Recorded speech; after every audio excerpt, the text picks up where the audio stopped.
Oi, gente, bom dia. Me chamo Morgana e estou representando o meu grupo nessa apresentação e vou falar um pouco com vocês sobre o vírus da raiva. Aqui são alguns componentes do grupo. Afinal, o que é a raiva?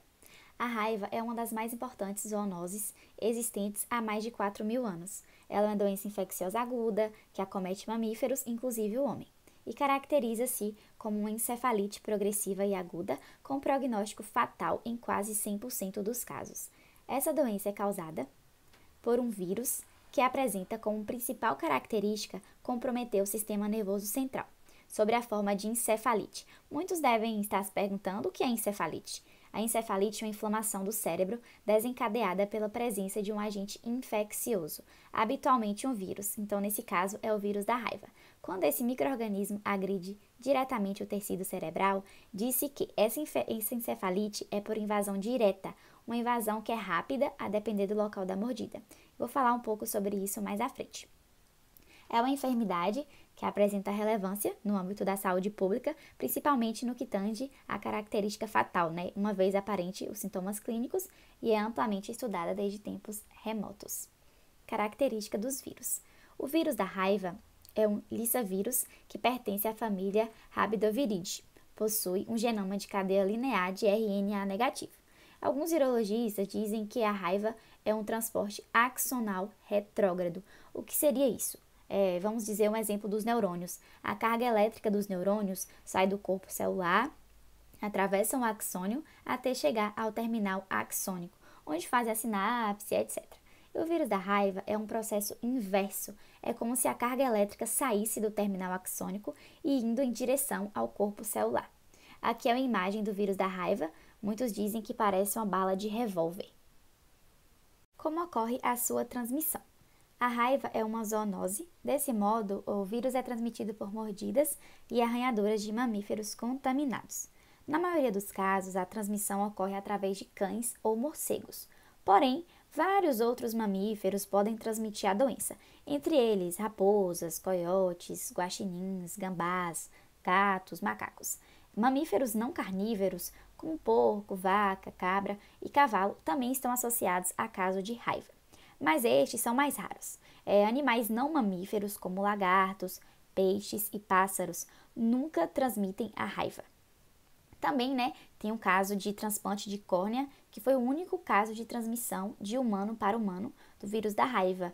Foi uma pessoa que fez o transplante de córnea e veio acometida com o vírus da raiva. Mas a gravidade da infecção também está ligada a outros fatores, tais como a virulência da saliva, quantidade de inóculo, a extensão e profundidade da ferida. Virtualmente, todos os casos de raiva humana são transmitidos através de mordidas ou arranhões de animais infectados. Como o vírus encontra-se presente na saliva dos animais contaminados, outra via de transmissão possível, mas bem comum, é através de lambidas em mucosas, como a boca ou feridas abertas. Aquele antigo hábito de oferecer feridas para cães lamberem, além de facilitar a infecção bacteriana da lesão, pode também ser uma fonte de contaminação de raiva. Não existe transmissão entre seres humanos, não havendo nenhum risco para familiares ou para a equipe médica que cuida dos pacientes. A transmissão também não ocorre por objetos ou alimentos, uma vez que o vírus não sobrevive no meio ambiente, morrendo rapidamente quando exposto à luz solar ou quando a saliva contaminada seca. Não há caso, por exemplo, de transmissão da raiva através de frutas manipuladas por morcegos contaminados. O contato com a pele íntegra não oferece risco, mesmo que o animal a lamba. Do mesmo modo, tocar em animais contaminados, como fazer carinhos em cães ou apenas encostar a mão em um morcego, também não oferece risco de contaminação. O vírus só está presente para transmissão na saliva, não havendo risco de contaminação quando há contato com sangue, fezes ou urina de animais infectados. Porém, temos sempre que tomar cuidado, porque nunca sabemos se o animal está infectado com o vírus da raiva, então sempre tomar esse cuidado. Qual a forma de prevenção? Junto ao cuidado, vamos falar de prevenção. A vacina é a principal arma para combater essa enfermidade. Vacinar o maior número possível de cães em uma região cria imunidade coletiva, retardando a progressão das infecções por raiva entre os animais e reduzindo a possibilidade de pessoas serem vítimas dessa doença.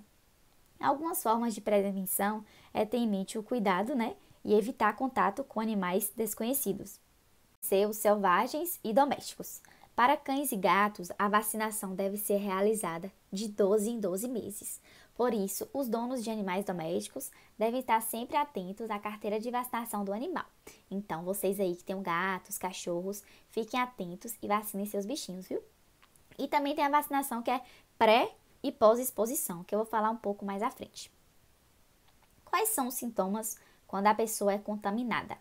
No homem, tal como nos animais infectados por raiva, o período prodromal, um período inicial, dura aproximadamente entre 2 a 10 dias e é caracterizado pela não especificidade dos sintomas, que podem ser confundidos como de uma constipação ou gripe comuns.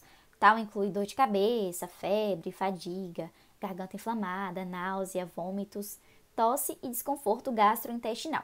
Contudo, nessa fase é quase impossível diagnosticar o vírus sem tomar medidas invasivas, como biópsia para pesquisar corpúsculo de Negre ou antígenos virais. Já sinais e sintomas graves e prolongados são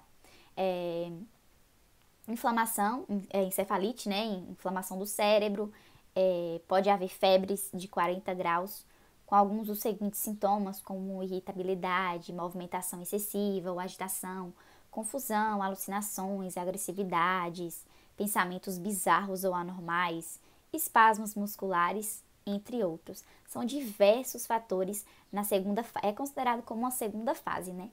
E a terceira fase pode acontecer paralisia generalizada até a morte, ou fase de excitação até a morte. A raiva apresenta 2 ciclos básicos de transmissão. O urbano, que ocorre principalmente entre cães e gatos e é de grande importância nos países do terceiro mundo, e o silvestre, que ocorre principalmente entre morcegos, macacos e raposas.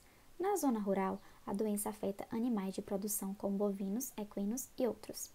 No período de 2010 a 2021, foram registrados 39 casos de raiva humana, sendo que em 2014 não houve nenhum caso registrado, como vocês podem observar na tabela. Como vocês podem ver também, desses casos, a maior parte foi o morcego, o animal agressor, afetando 20 pessoas, e 9 tiveram o cão como animal agressor. 4 por primatas não humanos, 4 por felinos, e em um deles não foi possível identificar um animal agressor. Em 2015, os 2 casos de raiva humana no Brasil ocorreram na Paraíba, transmitido por gato, identificação variante de morcego. Em 2016, foram registrados 6 casos de raiva humana, todos pela variante 3 de morcegos hematófagos. Em 2020, foram notificados 2 casos de raiva humana no Brasil, um em adolescente de 14 anos no município de Angra dos Reis, transmitido por morcego, e o segundo caso em uma idosa de 68 anos, transmitido por raposa, na Paraíba, com variante compatível de cândidos selvagens. Segundo o levantamento realizado pela Organização Mundial da Saúde, quase 60 mil pessoas morreram em decorrência da raiva todos os anos no mundo, com exceção da Antártica, do Japão, do Reino Unido e de algumas ilhas como o Havaí, locais onde a raiva foi considerada erradicada. Entretanto, mais de 95% dos casos de raiva que ocorrem no mundo são registrados na África e na Ásia, especialmente entre a população de baixa renda e com pouco acesso à saúde pública. Embora a raiva possa ser contraída a partir da mordida de vários animais, cerca de 99% dos casos confirmados são causados através de ataques de cães infectados pelo vírus. Os morcegos também são famosos transmissores da doença e, independentemente de que se trate da mordida de um desses mamíferos voadores, de um cachorro ou qualquer outro mamífero, a vítima deve lavar a ferida imediatamente com água e sabão e procurar ajuda médica o quanto antes. Quando o Louis Pasteur estava trabalhando no desenvolvimento de vacinas para a raiva, ele e seus assistentes combinaram que, se algum deles fosse infectado, o portador da doença deveria ser morto com um tiro na cabeça.